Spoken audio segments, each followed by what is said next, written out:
Hola, muy buenas tardes a todas y todos. Les damos la más cordial bienvenida al Museo de las Constituciones de la UNAM. Esta sesión, si me permiten decirlo, es muy especial por el tema que nos convoca, por las personas que están al frente en esta mesa y, por supuesto, por ustedes que están esta tarde aquí con nosotros. Hoy, 7 de noviembre de 2024, se presenta el libro Actas del Constituyente de 1823-1824 y sus ordenamientos constitucionales en edición facsimilar. Esta obra es parte del gran proyecto editorial del Poder Judicial del Estado de México rumbo a su bicentenario. Una labor valiosísima que, gracias al impulso y sensibilidad de su presidente, el magistrado Sodi Cuéllar, es posible recuperar y poner a disposición del público fuentes histórico-jurídicas por el valor inherente en ellas y la importancia para nuestro presente. Cabe decir que la edición de esta obra también fue posible por la colaboración de la prestigiosa editorial Miguel Ángel Porrúa, a que también les damos la más cordial bienvenida y el agradecimiento por estar esta tarde con nosotros. Sin duda, el evento que nos convoca es memorable, pues en este recinto que hoy alberga al Museo de las Constituciones, tuvieron lugar los debates del Segundo Congreso Constituyente, que este año conmemora sus 200 años. Y ahora, si me permiten, presentaré a la y los ponentes que compartirán con nosotros algunas reflexiones con motivo de la obra que se presenta. Nos acompañan la maestra Rosalba Mejía Albarrán, directora del Museo de las Constituciones, para quien pido un fuerte aplauso, por favor. Gracias.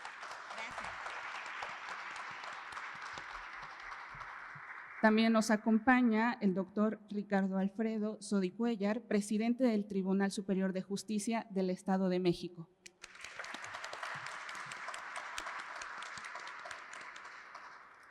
Y también nos acompaña el doctor Rafael Estrada Michel, coordinador de acceso a la justicia del Poder Judicial del Estado de México.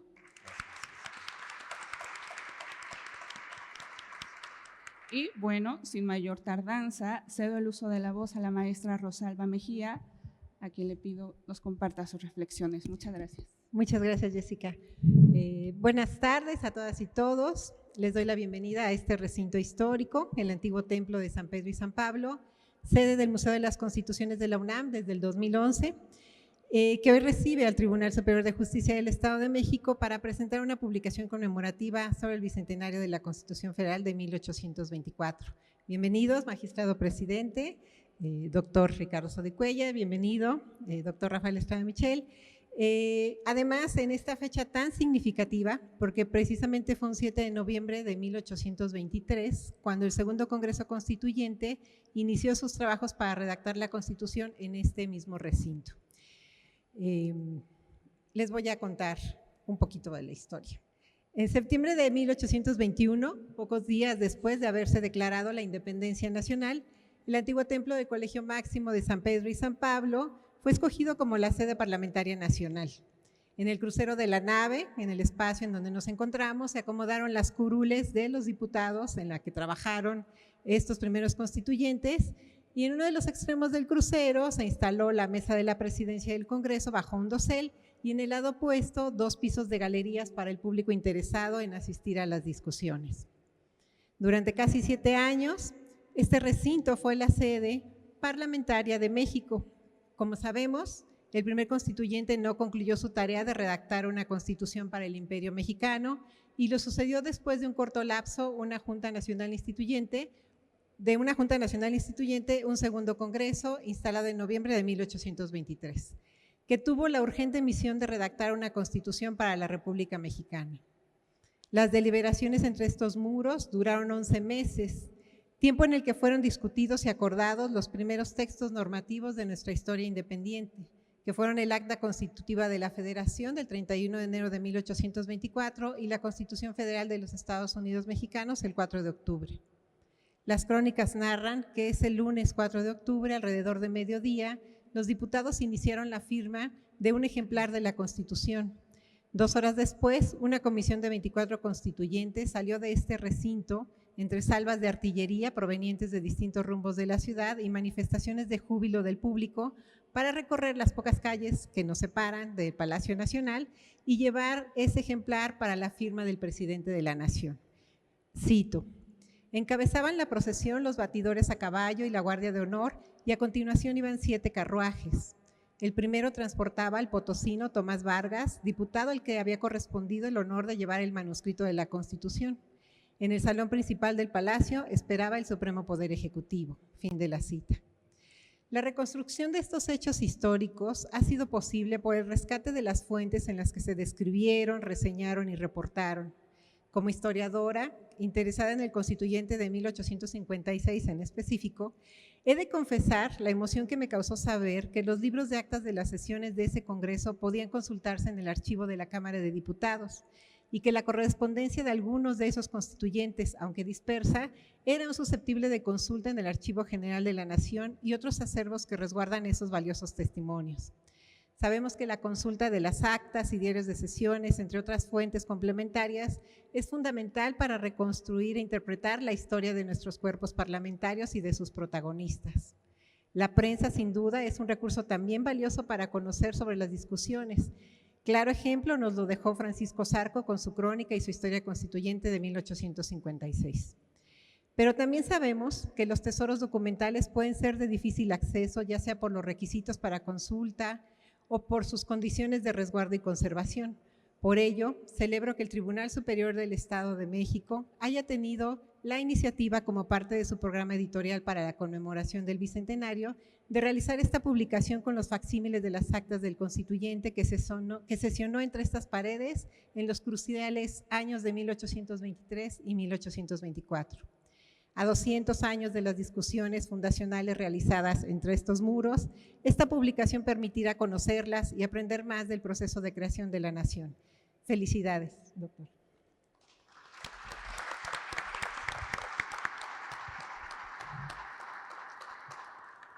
Muchas gracias, maestra. Continuamos con la participación del doctor Rafael Estrada Michel, por favor. Muchas gracias a la doctora Jessica Colín. Déjenme hacerles una confesión. Es el orgullo de mi magisterio. Yo diría que el primer orgullo de mi magisterio era una chica lindísima, como sigue siéndolo, cuando estudió Derecho en la Universidad Autónoma Metropolitana, la primera generación de la UAM Coajimalpa, y después se doctoró brillantemente en Antropología Social e Historia en el muy importante Centro de Investigación Pública de Excelencia que tiene este país, el CIESAS, allá por los rumbos de Tlalpan. Y tuve el honor, muchos años después, de que me invitara a su sínodo, así es que Jessica, muchísimas gracias. Y se ha dado la muy feliz conjunción de que está aquí trabajando la doctora Colín con nuestra espléndida, porque no hay otro calificativo que se le pueda dar a nuestra directora Rosalba Mejía. Han hecho de este lugar un lugar sumamente humano, se ha humanizado precisamente para que sobre todo las y los estudiantes de preparatoria, pero también desde secundaria y desde luego de Derecho, de Historia, de Antropología, en el país vengan y se solacen con este espacio que en su momento soñó y diseñó el recordado doctor Jorge Carpizo, y que allá por el año de 2011, después de que un comité funcionó pues muy bien para convertir un museo que era un museo de la luz en un museo de la luz del orden constitucional, que tanta falta nos hace últimamente, viera la vida. Y pues aquí está, este monumento espléndido que fuera el Colegio Máximo de San Pedro y San Pablo, y que hace 200 años, como muy bien explicado la doctora Rosalba, se convirtió en la sede del primer Congreso Constituyente que tuvo este país ya emancipado. ¿Y por qué lo fue? Bueno, lo fue precisamente porque gracias a que se conocen las actas, primero de la Soberana Junta Provisional Gubernativa del Primer Imperio y después del primer Congreso Constituyente, y las que ahora se presentan gracias a la visión que tiene el programa editorial del Poder Judicial del Estado de México, encabezado brillantemente por el doctor Sodi, el programa editorial del bicentenario del Tribunal Superior del Estado de México. Ahorita vamos a eso, que es casi como decir el bicentenario del orden constitucional en nuestro país. Bueno, gracias a que tenemos las actas, entre otras las que hoy se presentan, podemos saber hasta quién sugirió que fuera este colegio máximo de San Pedro y San Pablo, que además estaba vacío porque los jesuitas habían sido expulsados en 1767. Aquí pasaban muchas cosas, pero no pasaba nada digno de la intelectualidad que habían logrado dejar hacia fines del siglo XVIII los integrantes de la Compañía de Jesús. Bueno, pues fue uno de sus muy lejanos estudiantes, lo había sido de primeras letras, un padrecito muy simpático, el primero de nuestros camaleones políticos, de nuestros múltiples camaleones políticos, brincaba por todos lados, era un auténtico saltimbanqui, el diputado a las Cortes de Cádiz por Puebla de Los Ángeles, don Antonio Joaquín Pérez Martínez, que por cierto le prestó muy buenos servicios a la corona, al absolutismo, porque restablecido el absolutismo en 1814, cuando Fernando VII regresó a la península desde su cautiverio napoleónico, y se inauguró el primero de nuestros múltiples sexenios absolutistas, perdonen otra vez la nueva imprudencia, 1814 a 1820, el padre Martínez, el padre Pérez Martínez, que era por entonces uno de los presidentes, de los múltiples presidentes que tuvo el Congreso Constituyente de Cádiz, porque cada mes cambiaba la mesa directiva, tradición, por cierto, que se mantuvo en nuestro Congreso mexicano hasta el año 2000.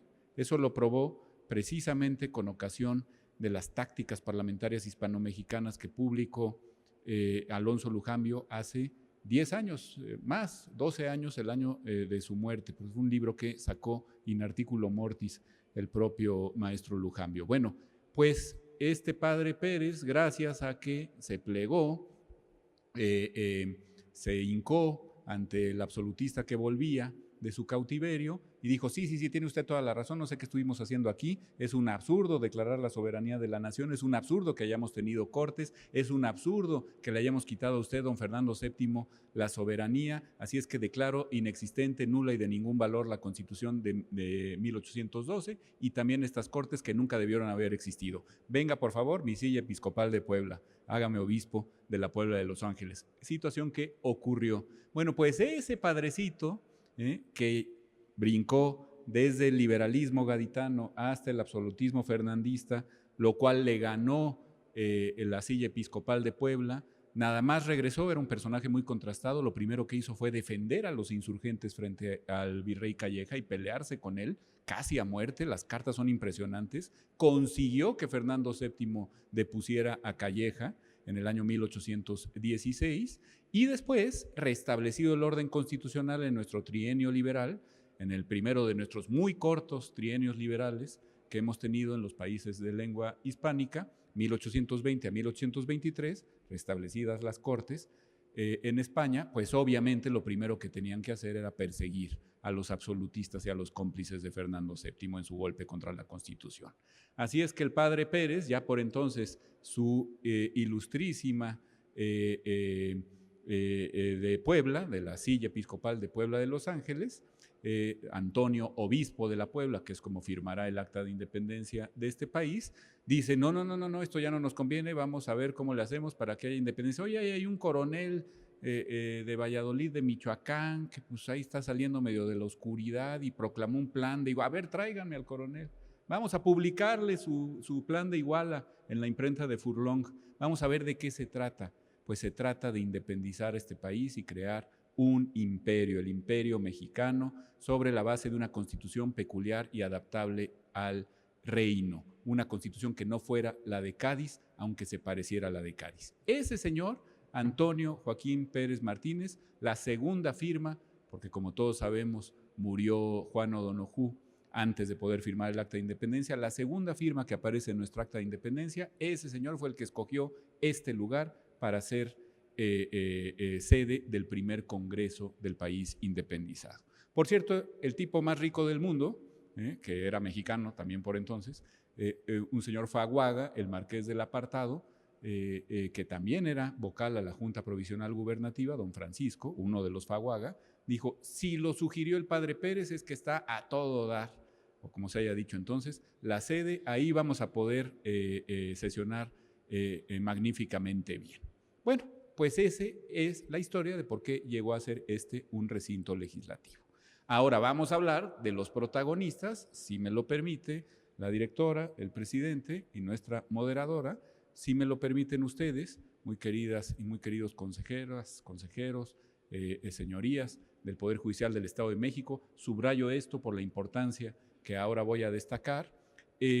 Vamos a hablar de los protagonistas del segundo congreso que también se reunió aquí. Si no mal recuerdo, no estoy equivocado, ahí estaba la mesa directiva, ahí estaba, según el reglamento de las Cortes de Cádiz, un crucifijo en la mesa que dirigía, de este lado estaban las galerías, donde oían los testigos, no podían entrar mujeres ni niños, no habíamos tenido ninguna perspectiva género o etario consciente en aquel entonces, ¿no? Tampoco podrían entrar frailes y sin embargo uno de ellos, muy ameritado, era diputado por el Nuevo Reino de León, el famoso Servando Teresa de Mier, que sí que entró y ahorita les digo lo que dijo en aquella ocasión, que consta en estas actas, al menos resumido. Bueno, ¿quiénes fueron los participantes y los protagonistas de ese segundo Congreso Constituyente que se presentó a la caída del imperio de Iturbide, que sustituyó al primer Congreso Constituyente que no había expedido ninguna constitución y que se vuelve a reunir aquí ya sin la presencia del padre Pérez, del obispo de Puebla, que había sido regente, no diputado, y que obviamente no quería saber nada de seguir la misma suerte de su otrora protegido Agustín de Iturbide, que ese mismo año de 1824 sería fusilado, como todos sabemos, a su regreso al país en julio de 1824. Los protagonistas, el protagonista de protagonistas, si me lo permiten, de esas segundas jornadas constituyentes, era uno de los presos del padre Pérez en España, uno de los diputados que habían sido apresados cuando se restableció el absolutismo y que había estado justo ahí donde hoy está todo este desastre natural tan terrible, en Valencia, en el Levante peninsular, había estado preso en el convento de Araceli, que es una cartuja, y estuvo durante los 6 años absolutistas preso. Se trata nada más y nada menos que del diputado por Coahuila y Texas, porque era diputado por las 2 provincias que estaban unidas, José Miguel Ramos de Arizpe, el artífice absoluto de nuestra Constitución de 1824, el hombre que le dio vida a aquel Congreso, porque entre otras cosas había llegado tarde, había sido diputado en España y entonces tardó en cruzar el océano, ya no llegó al primer Congreso Constituyente, se integra al segundo y le dicen, oye, Arizpe, no tenemos la menor idea de con qué se come eso de una Constitución. Tú que estuviste en Cádiz, ¿nos puedes ilustrar? Y el tipo, que era un político muy hábil, de estos que no se ven venir nunca, siempre callado, nada imprudente, a diferencia del de La Voz, ¿verdad? El señor se callaba todo, nunca lo veían venir. Decía don Lucas Alamán, que fue su compañero diputado en Madrid, que entre la línea recta, si podía llegar a un punto, lo más cercano, siempre prefería tomar la línea curva, tenía una suerte de aversión por las líneas rectas, o sea, no lo veías venir, se quedaba callado, no era muy buen orador, pero sabía cómo manejar a un congreso, dice Lucas Alamán. Por ejemplo, en Cádiz estaba prohibida la palabra federalismo, y entonces Ramos Arizpe, muy consciente de ello, dice, yo nunca voy a mencionar la palabra federalismo porque los peninsulares, los españoles, me van a meter a la cárcel, me van a formar causa por ir en contra de la soberanía de la nación. Pero pues por ahí podemos establecer algunas instituciones, no tiene nada de federalistas, por favor, ¿a quién se le ocurre ser federalista? Unas cuantas institucioncitas, una diputación provincial. ¿Les parece bien, señores peninsulares? Vocales de cada provincia que sean electos, 7 por cada provincia, para fomentar la actividad económica. No van a legislar, no, eso solo en nuestro Congreso puede legislar. Pero estos van a fomentar la actividad económica, ándale. ¿Me las apruebas? Sí, claro, diputación provincial. Oye, y en cada lugar donde haya más de 1000 almas, ¿no estaría bien poner un ayuntamiento constitucional? Se dice poco, pero así como la Plaza de la Constitución que tenemos aquí al lado se llama así por la Constitución de Cádiz, porque ahí se juró, nuestros ayuntamientos constitucionales, como el de Toluca de Lerdo, por ejemplo, se llaman ayuntamientos constitucionales, no por el municipio romano y todas estas payasadas que nos enseñan en nuestras clases de historia del derecho, no, por los ayuntamientos de 1812. Son ayuntamientos constitucionales por Cádiz y por la propuesta del padre Ramos Arizpe, en cada uno de los lugares donde hubiera más de 1000 almas. Y claro, en Oaxaca, pues había muchísimas parcialidades de naturales que tenían mucho más de 1000 almas, ¿no? Y estos se convierten en ayuntamientos constitucionales. Y uno diría, qué padre, le dieron a las repúblicas de indígenas sus ayuntamientos. Sí, pregúntenme quién empezó a ganar las elecciones, ¿no? Pasamos del autogobierno indígena en 570 parcialidades de naturales, más o menos en Oaxaca, a que, oye, ¿cómo ves que el cuate que vino de Oaxaca, aquí el licenciado, acaba de ganar la elección? Pues si nadie votó por él, ¿cómo no? ¿No? Eso explica tantísimas cosas, ¿verdad? Y la última institución que es particularmente importante por lo que estamos celebrando aquí. La verdad es que a mí me hacía muchísima ilusión y gracias a la directora se pudo cumplir eso. Traer a las y los integrantes, incluido su presidente, del tribunal más importante de la naciente república, el tribunal que fue el heredero de la Real Audiencia, aquí, al recinto donde hace 200 años y unos pocos más de días se juró la Constitución Federal. Gracias, entre otras cosas, para decirlo con Ortega y Gasset, a la fuerza central creadora de la nación mexicana, que sin lugar a dudas era el Reino de México, la Intendencia de México y el Estado de México, fundado en ese mismo año, en 1824. ¿Por qué digo esto? Porque Ramos Arizpe, desde Cádiz, que quería su audiencia provincial para Saltillo, Ramos Arizpe no crean que era un gran patriota mexicano, de hecho le chocaba medio lo de mexicano, ¿no? Decían, no, a mí no me digan mexicano, esos son los de allá, los chilangos, que le van a la América. Yo soy comanche, decía, y así le decían en las Cortes de Cádiz, el comanche, o sea, el norteño, ¿verdad? Un indígena de una nación septentrional. Así le gustaba que le dijeran. Y yo creo que traía su plan medio de independizar lo que hoy son los estados del sur de los Estados Unidos y los del norte de México. No tengo pruebas, pero tampoco tengo dudas, como dicen los chavos, ¿no? Quizá nos hubiéramos ahorrado votaciones como las del 5 de noviembre, ¿verdad? Quién sabe, en una de esas. En fin, el señor Ramos Arizpe dice, es un absurdo que tengamos que enfrentar las terceras y hasta cuartas instancias de nuestros procesos en Guadalajara, en México, en Guatemala, en La Habana y todo para acabar en las covachas, en los sótanos del Real y Supremo Consejo de Indias en Madrid. Es un absurdo. Creemos audiencias provinciales en donde concluyan hasta su última instancia todas las causas, fenezcan ahí, las causas que se hayan suscitado en el territorio de cada provincia. Y entonces, en Saltillo, ese fue su pleito con su primo, el padre Mier, que quería la audiencia en Monterrey, siempre el pleito de coahuilenses y neoleoneses, ¿no?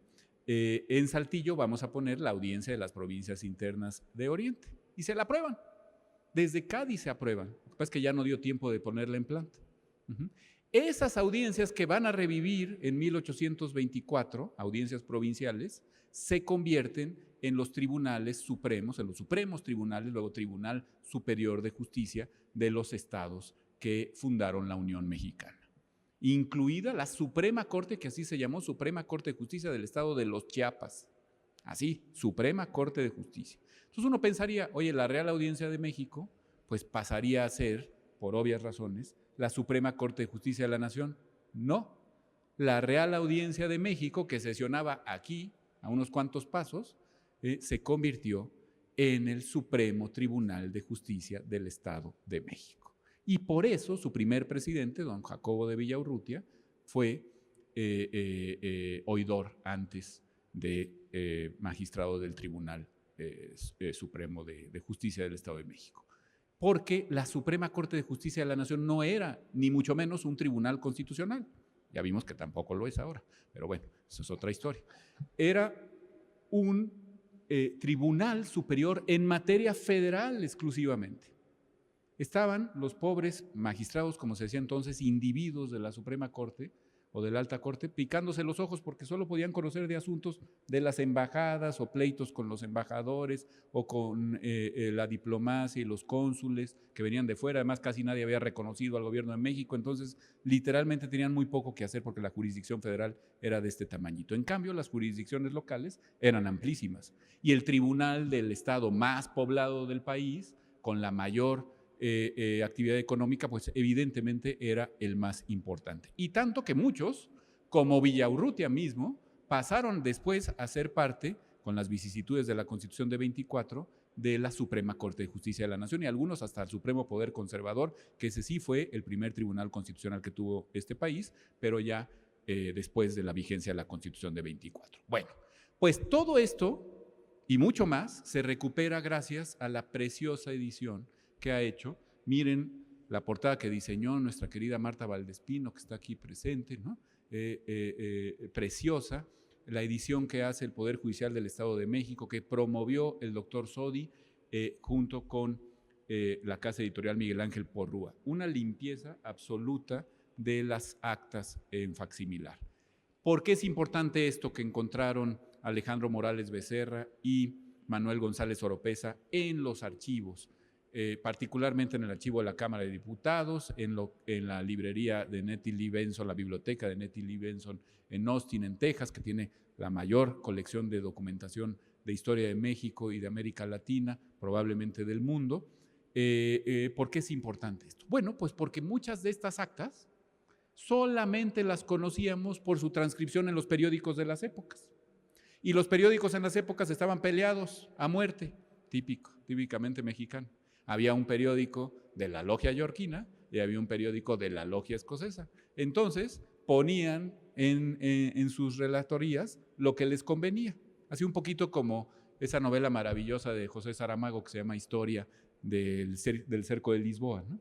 Que con una palabrita, un no, te cambia toda la perspectiva, ¿no? El efecto Rashomon, ¿eh? Te cambia toda la historia.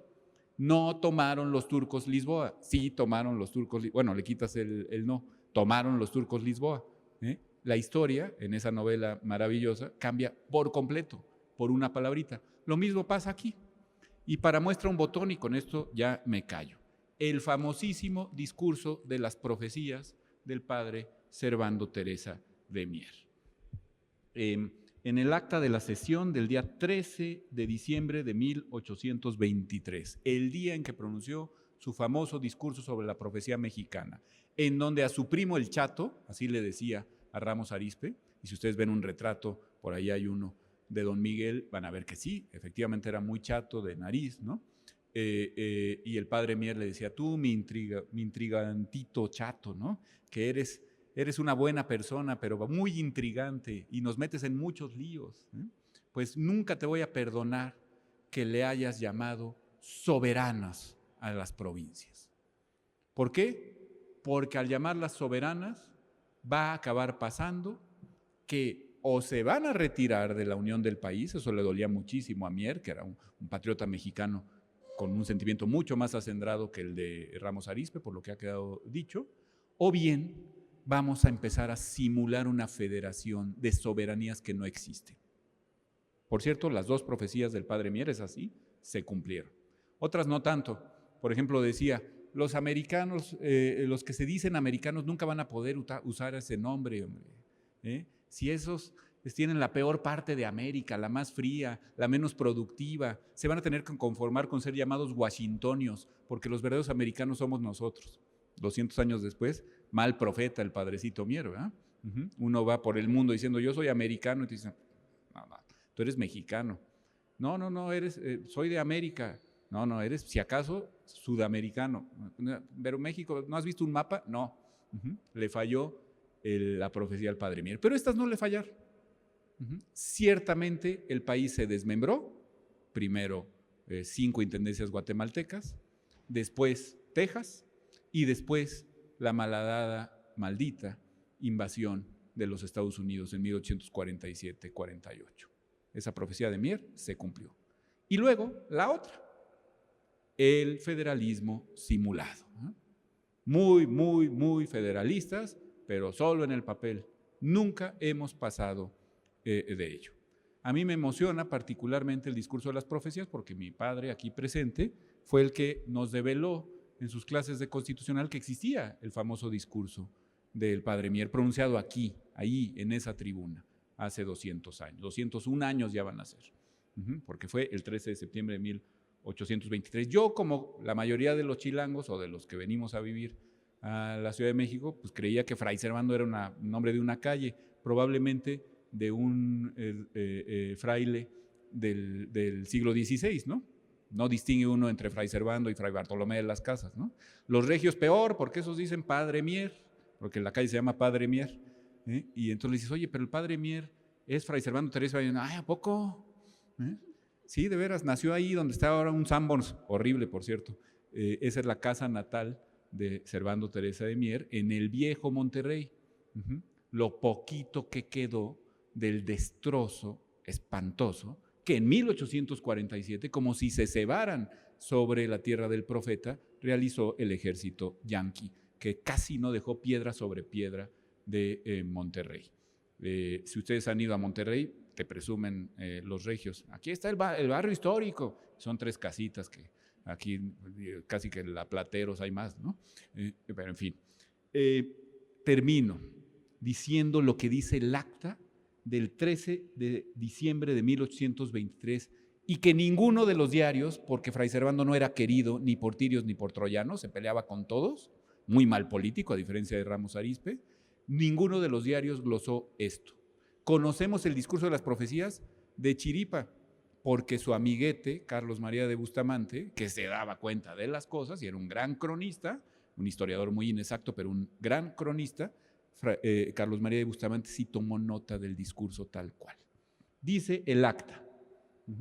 Continuó la discusión del artículo 5 de la acta constitucional, del acta constitucional de la Federación Mexicana, que terminará aprobándose el 31 de enero del año siguiente, 1824, que decía precisamente que los estados de la Unión eran libres, soberanos e independientes. Y Fray Servando lo de soberanos e independientes además no lo podía tolerar. Insertada la duda de si los señores diputados que no se hallen presente cuando les toque la palabra serán preferidos cuando lleguen, después de una ligera discusión se acordó afirmativamente, porque el padre Mier no había llegado. Entonces consigue que le difieran la discusión. A petición del señor Mier se determinó el soberano Congreso alargar 1 hora más esta sesión en lugar de la extraordinaria que debía haber esta tarde. Se suspendió la sesión a las 3 de la tarde y se levantó la misma. Firman Rafael Mangino, presidente, José María Martínez, diputado secretario. Si no hubiera habido ese alargue de la sesión, del cual, por cierto, Ramos Arizpe hizo enorme coraje porque lo había conseguido el padre Mier, si se hubieran ido a la sesión extraordinaria, no hubiéramos conocido jamás, porque no se hubiera pronunciado, el discurso del padre Mier sobre la profecía de la Federación Mexicana. Un discurso fundamental en las páginas de nuestra, muy maltrecha, por cierto, a últimas fechas, tradición parlamentaria. Si no se hubiera pronunciado ese discurso, probablemente la Constitución de 1824 no hubiera traído la corrección que Ramos Arizpe le permitió al padre Mier. Porque en el artículo 49 de la Constitución de 1824, también aquí está la discusión interesantísima de esa sesión, los estados de la Unión se declaran libres, soberanos e independientes entre sí, no independientes del país, no se podían dar a la secesión, a la separación, sino independientes en cuanto a su régimen interior entre sí. Por lo tanto, el Estado de México, que era el que más temían todos porque era el más importante, no podría imponerle su régimen interno al Estado de Michoacán, al Estado de Zacatecas, al Estado de Puebla o al Estado de Veracruz.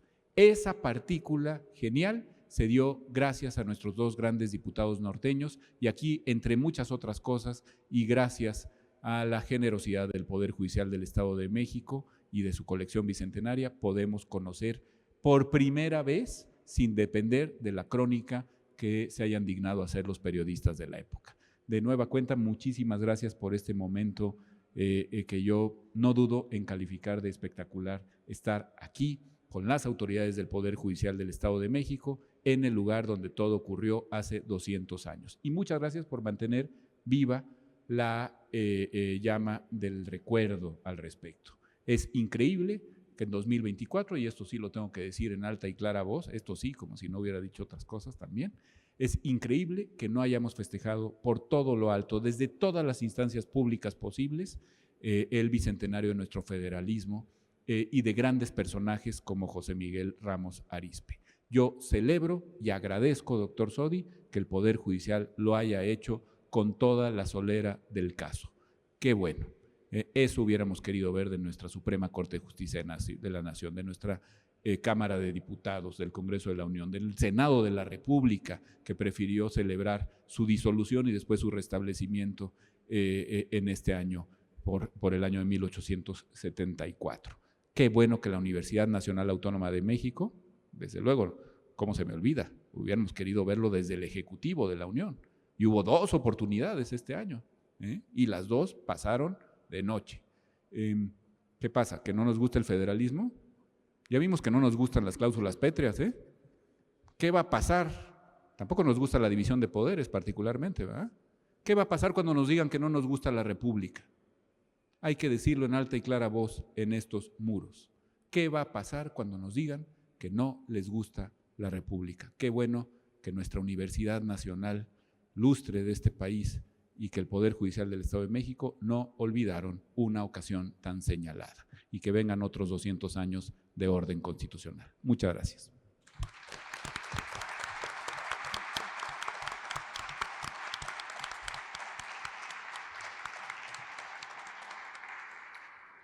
Muchas gracias, doctor Estrada, por esas palabras. Sí, ese mensaje de pensar efectivamente lo que fue, traerlo al presente, pero como un recordatorio de hacia dónde está el horizonte de esta república, ¿no? Entonces, me parece que el mensaje es sumamente pertinente. Y pues también agradecimiento a las palabras que brindó a esta persona, esta servidora, que atesoro con mucho cariño. Y para continuar con esta mesa magistral, escuchemos ahora las palabras del doctor Ricardo Sodi Cuéllar, por favor, magistrado. Cómo no, muchas gracias a la directora Mejía. Jessica, gracias. Bueno, después de escuchar a Rafael, es verdaderamente un deleite estar en este lugar donde ocurrió todo lo más importante para México. Y sí, yo coincido y lo he comentado con Rafael, 2024, el año de Carrillo Puerto. Don Felipe Carrillo Puerto fue el fundador del Partido Socialista del Sureste, recuerdo. Fue un personaje de la Revolución que fue fusilado en la época de la Revolución de la Huertista, en 1924. Muy importante, pero generosamente recordado por un affair. Vino una periodista de Estados Unidos que se llamaba Alma Reed y llegó a Yucatán, llegó a Mérida, y don Felipe Carrillo Puerto se enamoró de ella. Ricardo Palmerín le compuso la canción Peregrina del semblante purpurino, ¿verdad? La verdad, una belleza de obra musical. A la que no le gustó mucho la obra musical fue a la esposa de Felipe Carrillo Puerto, que pues, se disgustó un poco, pero aquel quedó prendado de ella. Fue fusilado en el Panteón de Motul, está ahí su tumba, y doña Alma Reed, al morir, pidió ser enterrada junto a él. O sea, era un fuera de serie como hombre, como galán, como enamorado, y una preciosa historia de amor. Pero, con todo respeto para las autoridades federales, nada que ver con el federalismo de México, con el festejo de la República Federal Mexicana en sus 2 momentos, como dijo Rafael. 31 de enero, el acta constitutiva de la Federación. 3 de octubre, la aprobación de la Constitución de 1824. Fue una oportunidad perdida para conmemorar y revalorar a nuestro federalismo. Yo he sido un federalista convencido, pero además actuante, porque he defendido la autonomía del Poder Judicial del Estado de México, he defendido la autonomía del Estado de México. Hemos, con mis queridas compañeras magistradas, consejeras, hemos promovido una serie de leyes a la legislatura del Estado de México, fueron aprobadas, y por primera vez el Poder Judicial tomó la iniciativa de presentar cambios al orden jurídico del Estado de México y reivindicar la esencia de un sistema federal y la esencia de la división de poderes. Por eso decidimos crear el programa Bicentenario. Hacer memoria para hacer justicia fue el lema, para que rumbo al Bicentenario, porque la instalación del Poder Judicial se hizo el 28 de marzo de 1825, o sea, el año que entra, entonces por eso va a ser rumbo al Bicentenario, aunque el Estado se erigió el 2 de marzo de 1824. Y fue todo un evento, una epopeya maravillosa, que comenzó inclusive con la búsqueda del acta de nacimiento del Estado de México, que por cierto no encontrábamos ni en el archivo histórico del Estado, ni en el Congreso del Estado, ni en el Poder Judicial, y lo venimos a encontrar aquí a algunas cuadras en la avenida Donceles, donde está el archivo histórico de la Ciudad de México, en la sección de la Municipalidad de Tlalpan, que entonces se escribía con M, Tlalpam, cuando era el Estado de México, porque fue capital del Estado de México, hizo su primera casa de moneda, estuvo establecida en Tlalpan, acuñó moneda del 28 a 1830, 3 años, y ahí encontramos el original, un panfleto original, lo rescatamos, lo desempiojamos, le quitamos los hongos, todo lo que tenía ahí, lo preservamos, lo escaneamos y lo devolvimos, con la petición a la entonces jefa de gobierno de que nos los donara al Poder Judicial, cosa que no ocurrió.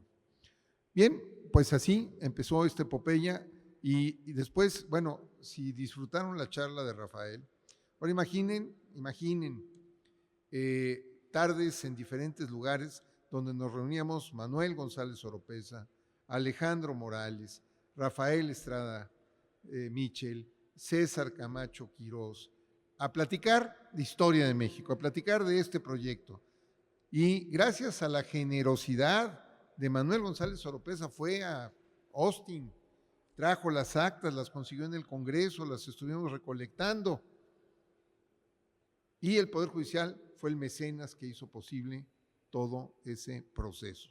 Entonces, desde la construcción de este libro, fue una gozada, fue una cuestión muy que nos deleitamos con todo ese proceso, porque fue encontrarlas, revisarlas, concordarlas, y teníamos poco tiempo. Estábamos hasta nerviosos que no nos daban los tiempos, y luego pues la ayuda muy importante de uno de los grandes libreros de México, Miguel Ángel Porrúa, hizo posible que saliera a la luz este libro, que de verdad es una cuestión única. Estas actas se redactaron aquí en este recinto hace 200 años, o más de 200 años, 201, 202. Aquí se redactaron estas actas, aquí se firmaron, aquí pasaron momentos muy importantes de la historia de México. Y después, pasando muchos años, le comentaba yo a la directora Mejía que yo conocí este lugar cuando era la Hemeroteca Nacional.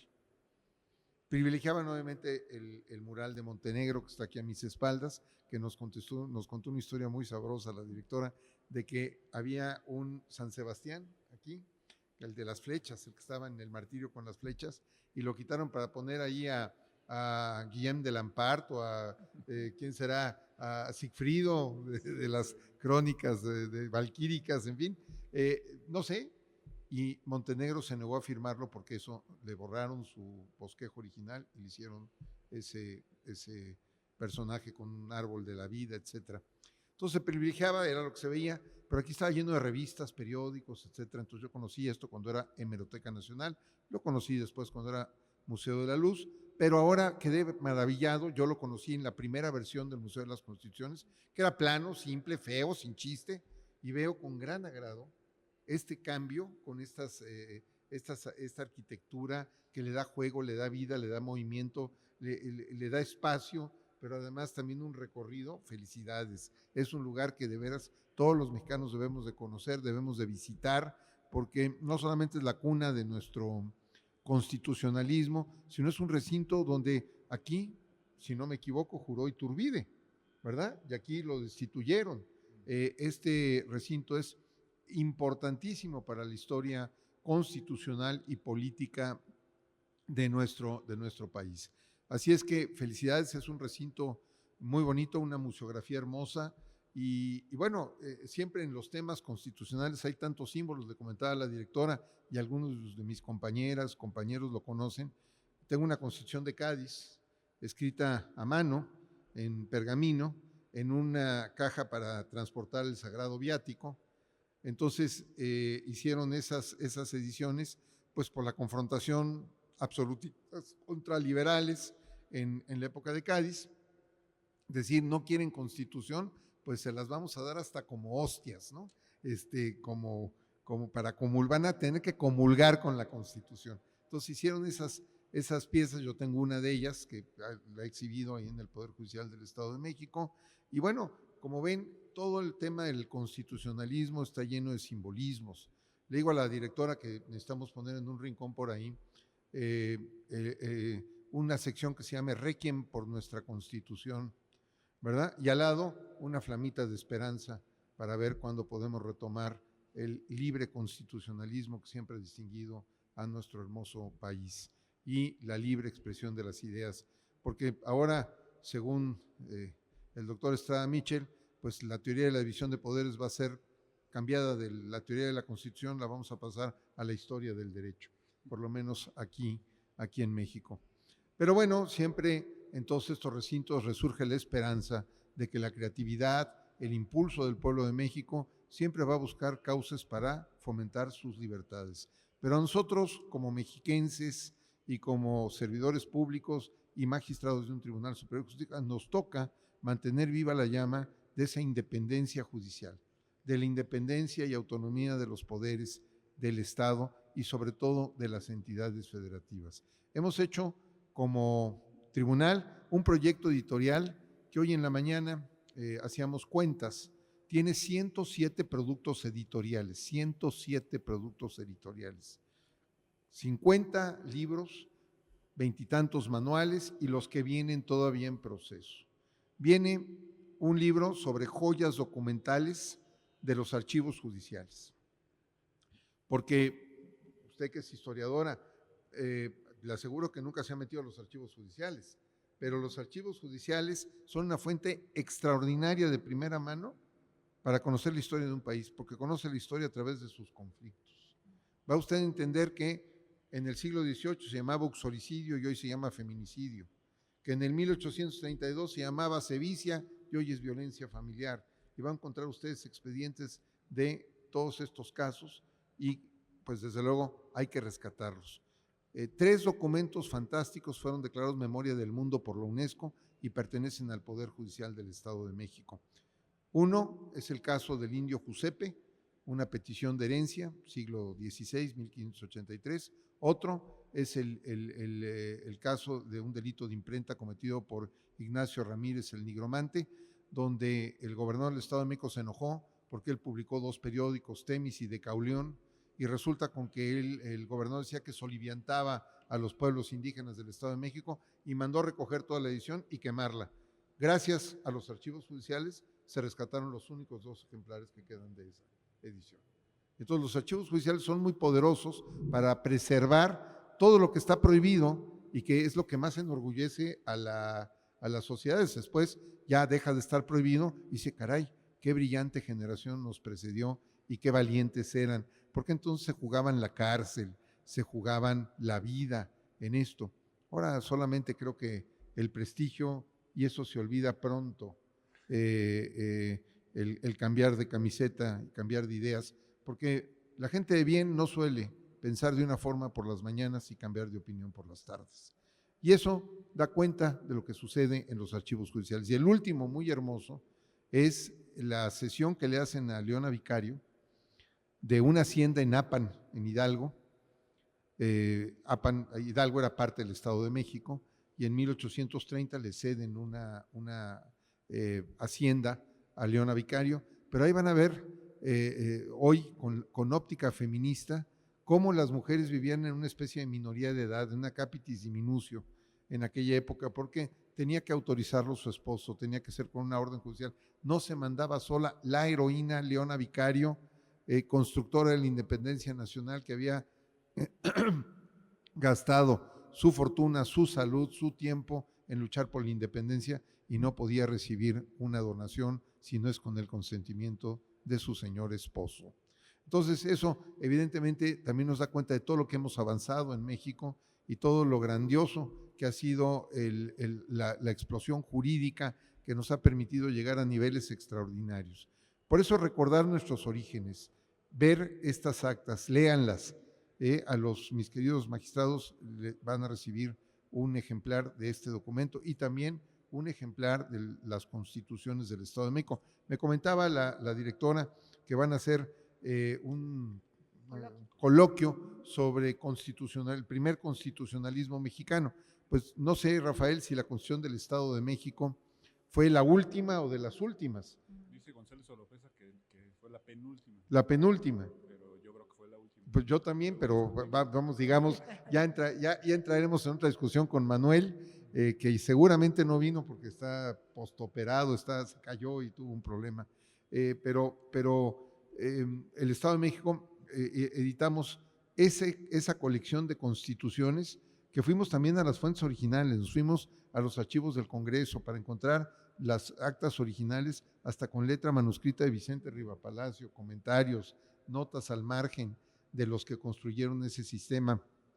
Y la verdad, ahora que nosotros participamos en estos procesos y estamos inmersos en una reforma judicial muy compleja, muy difícil, pues vemos cómo es muy difícil, o lo difícil que es defender las libertades en un contexto de intolerancia y de falta de diálogo. Entonces, esa es la labor que tenemos que hacer nosotros ahorita. En ese ambiente de cerrazón, brindar esperanza y a través de la creatividad jurídica defender a las instituciones. Concretamente lo que me toca a mí es defender a las instituciones del Estado de México. Entonces, todo este proceso, me imagino, en retrospectiva, cómo ha de haber sido los pleitos entre Fray Servando Teresa de Mier o el padre Mier y Ramos Arizpe. Y además, cuéntanos, Rafael, porque lo hago al limón, así como en los toros. Vamos a torear al limón. ¿De qué color se vistió Fray Servando el día que firmó la Constitución? Por favor, vamos entre los dos. Pues de un color, presidente, que a mí se me antojó usar hace un par de días, porque le preguntaron al padre Mier por qué venía el 4 de octubre de 1824 de negro con solideo morado. Y dijo, el día que se firmó el acta constitutiva de la Federación, murió mi patria. Hoy vengo a su entierro. Por eso vengo de luto. Bueno, hace un par de días, yo no sé. Y ahora pues creo que el solideo pues también tendrá que ser negro, ¿verdad? Así es. Entonces, ese personaje que, por cierto, les recomiendo un libro de Christopher Domínguez, buenísimo. Vida de Fray Servando. La vida de Fray Servando es un buen libro, un buen texto, bastante difícil de conseguir, hasta eso no es fácil de conseguir, pero es un libro extraordinariamente bien documentado, a veces exageradamente documentado, de la vida de Fray Servando y de todas sus peripecias. Es un personaje de película, yo no sé cómo Televisa o Netflix o alguna productora no han hecho una vida de Fray Servando en capítulos, en una serie. Da para muchísimas temporadas y muchos capítulos, porque es sabrosísimo. Es un personaje extraordinario, pintoresco, era antimonárquico, antiimperialista, se peleaba con Iturbide, era muy, iba a decir, era un Fernández Noroña de su tiempo, pero no, sería insultar al padre Mier. Y no. Pero era un hombre que no se detenía ante nada, era un peleador, un fajador callejero, fuerte, muy, muy directo y sobre todo un parlamentario destacado. Se fugó de todas las cárceles. Se fugó de las cárceles, ¿verdad?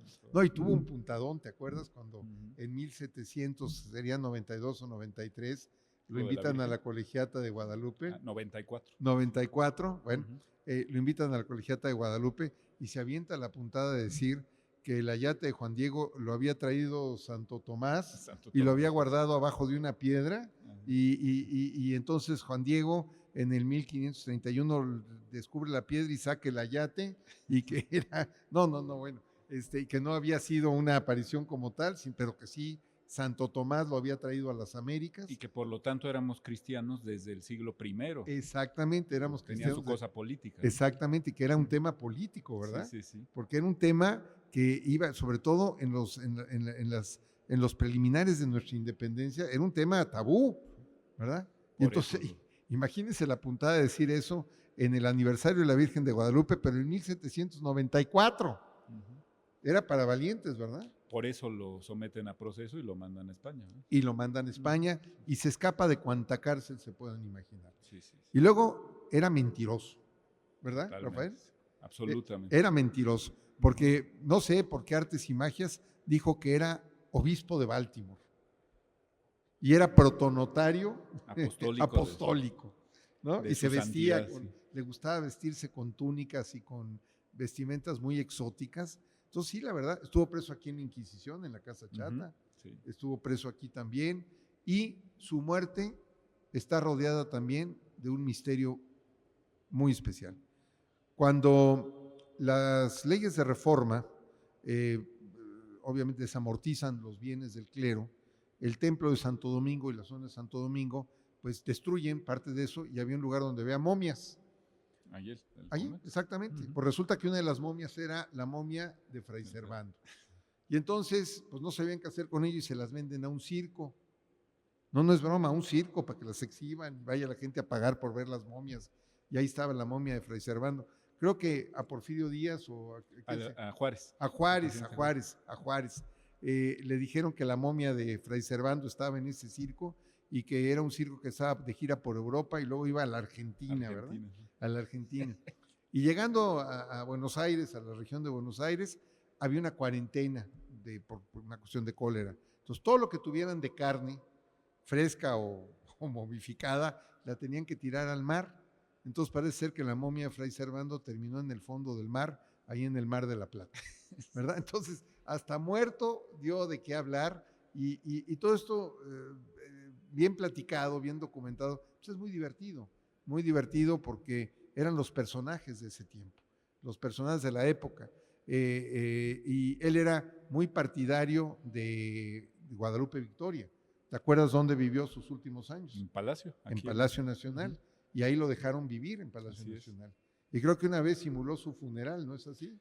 Lo que pasa es que estaba seguro de que iba a morir y entonces salió en una carroza el Padre Mier por estas calles, ¿no? Por la calle del Carmen, ¿no, directora? Seguramente. Y llamando a todos, vengan a mi extrema unción. El pillo de mi primo el Chato me va a dar los últimos óleos y me va a dar la extrema unción, la unción de los enfermos. Vengan, por favor, a mi funeral que ya me voy a morir. Todo en una carroza.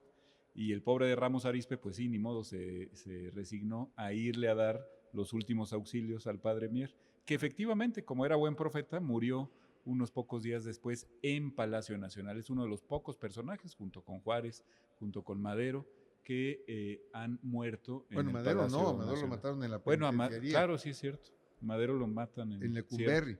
Pero fue un personaje de esos de fantasía, ¿no? Por eso que Netflix deberíamos de venderle los derechos o ver cómo los hace para hacer una superproducción del Padre Mier y sus aventuras. Hay una muy buena novela, presidente, de Reinaldo Arenas.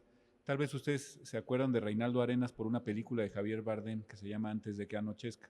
Reinaldo Arenas era un poeta cubano, homosexual, perseguido por el régimen del comandante Castro, que escribió esa casi autobiografía Antes de que anochezca. Pero también tiene una vida de Fray Servando que se llama Un mundo alucinante.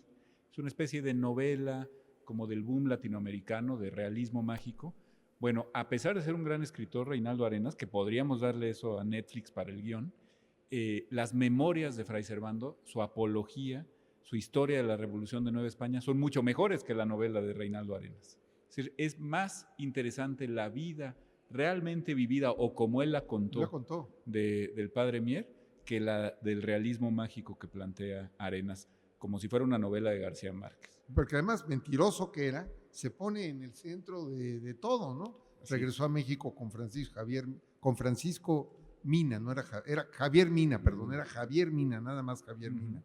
Aquí no sé por qué le colgamos el Francisco. Por el tío, que se llamaba Francisco Javier. Que era un guerrillero también en España. Pero a Javier Mina vino con él y estuvo con él hasta que ya vio que las circunstancias no le favorecían y entonces ya abjuró de su lealtad a Javier Mina. Pero este personaje vale la pena, y les voy a recomendar otro libro de la autoría de Rafael Estrada Mitchell sobre Fray Servando. Él tiene también un muy buen libro y de muy buena lectura, muy fácil lectura, muy amena. Entonces también léanlo porque en verdad es algo que merece la pena. Y de Ramos Arizpe creo que no hay mucho, ¿verdad? No hay mucho. Están las memorias de Ramos Arizpe, las que presentó a las Cortes de Cádiz, que son muy interesantes, sus discursos en las Cortes, sus cartas al Ayuntamiento de Monclova y al de Saltillo cuando el Constituyente 24, rasgándose las vestiduras porque Nuevo León y Tamaulipas no habían querido formar parte del mismo estado que Coahuila y Texas. Él mismo escribió mucho, pero realmente le falta un buen biógrafo a Ramos Arizpe. Acaba de salir en un libro que se llama La primera generación de republicanos, una muy buena nota biográfica. En su momento, don Vito Alessio Robles, coahuilense como él, escribió una muy buena, pero Jaime del Arenal acaba de sacar una muy completa.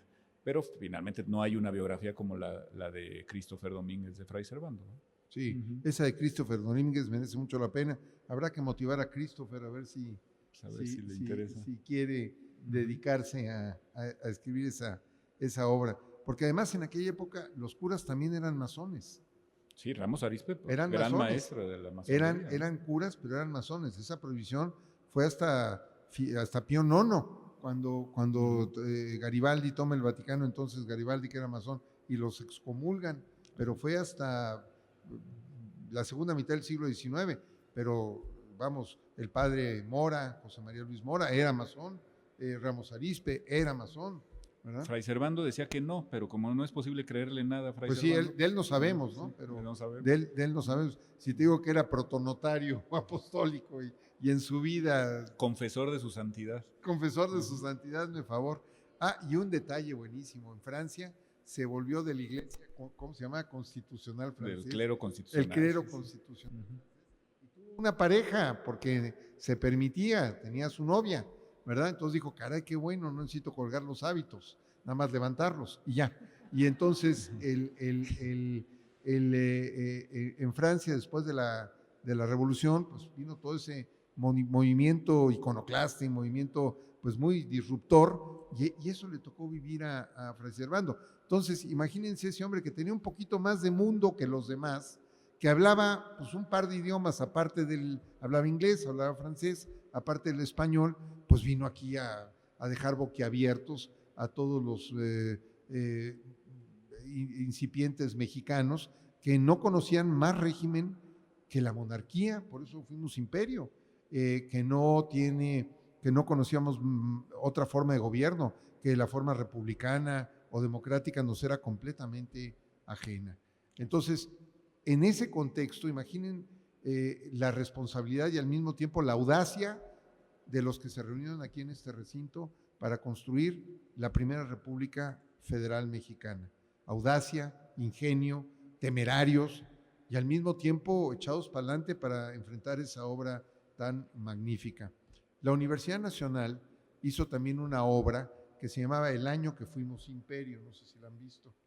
Que se escenifica ahí en el complejo de donde está la sala de Nezahualcóyotl en CEU, el año que fuimos imperio. Se lo recomiendo mucho porque también es una obra de teatro muy divertida y con buenos actores, es fantástica. Bueno, pues muchas gracias, directora, por este espacio. Muchas gracias, compañeros. Yo sé que los amigos se reconocen en el hospital, en la cárcel y en las presentaciones de libros, porque además venir hasta acá no es fácil, no es fácil. Pero ¿cuándo hubieran conocido este recinto? Les aseguro que ninguno lo conocía, ¿verdad? Que no habían venido, que no sabían que había sido Hemeroteca Nacional, Museo de la Luz, primer congreso, etcétera. Esta era la calle del Carmen, ¿verdad? La calle del Carmen, y era, pues, eran zonas muy bonitas. Ahorita la calle del Carmen está llena de ambulantes, se ha deteriorado mucho el mobiliario urbano, los edificios de la zona, porque en la Segunda Guerra Mundial, cuando hubo el sistema de rentas congeladas, toda esta zona se volvieron de rentas congeladas y no podían sacarlos, entonces se deterioró la propiedad inmobiliaria de esta zona muchísimo. Entonces las rentas no valían absolutamente nada, la gente se adueñó de los espacios y los inmuebles se vinieron literalmente abajo. Pero es una zona muy bonita de la ciudad y le decía yo a la directora que yo conocí esta región de la Ciudad de México, no calle por calle, sino casa por casa, porque yo era ejecutor de la Secretaría de Hacienda y venía a embargar toda esta zona. Entonces no hubo espacio, cantina ni restaurante que se me escapara a la facultad exactora de la Secretaría de Hacienda, y yo manejaba cobros para el Seguro Social, que entonces no había autonomía del Seguro Social, y pues había que hacer un convenio con Hacienda para cobrar cuotas obrero patronal. Si yo me dedicaba en mis inicios como estudiante de Derecho, salía de la Escuela Libre de Derecho, me venía caminando, Honduras y Allende, recogía mi trabajo, lo trabajaba por todo el centro de la Ciudad de México, y luego lo pasaba a dejar y me regresaba a la Escuela Libre de Derecho, en el trolebús que pasaba aquí por San Juan de Letrán, y entonces era todo un paseo muy, muy grato. Así es que estos espacios, estos recintos, este México antiguo, vale la pena recorrerlo. Además, aquí a la vuelta hay un restaurante muy famoso que se llama El Taquito, no sé si ha sido. Sí, que ya lo cerraron. ¿Cómo que ya lo cerraron? No me digas que ya lo cerraron. Sí.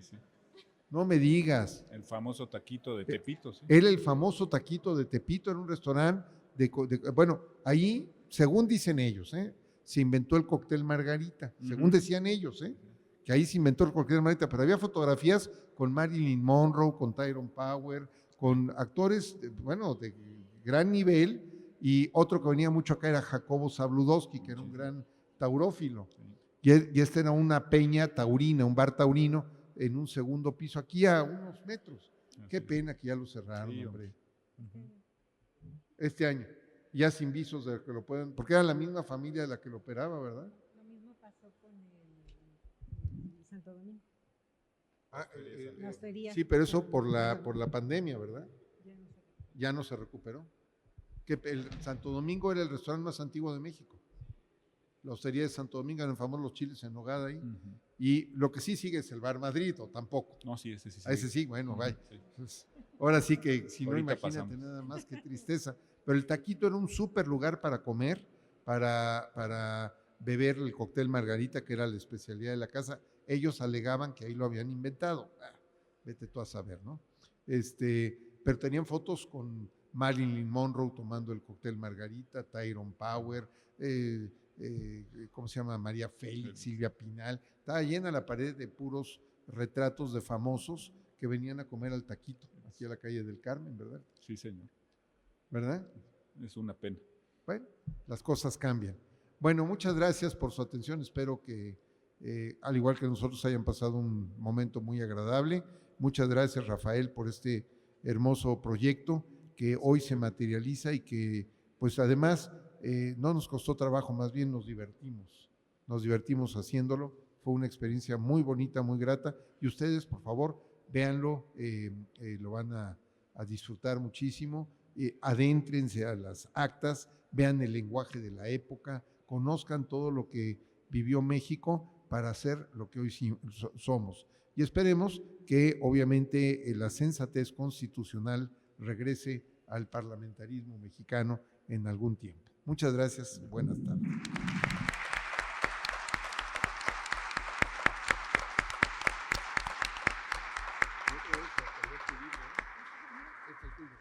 Muchas gracias, magistrado Sodi, por el excepcional mensaje y ejercicio de memoria, y bueno, además contado de una manera tan amena, ¿verdad? Entonces, pues les agradecemos mucho su presencia, su asistencia a esta maravillosa sesión, y yo me voy a permitir cerrar esta jornada con la excepcional presentación de las actas del Constituyente de 1823-1824, con una frase de Emilio Rabasa, que dice que el certificado de nacimiento de la nación mexicana está justamente aquí, en el antiguo templo de San Pedro y San Pablo. Entonces, me parece que también habría que recordar esas palabras que nos van situando también en nuestra propia historia.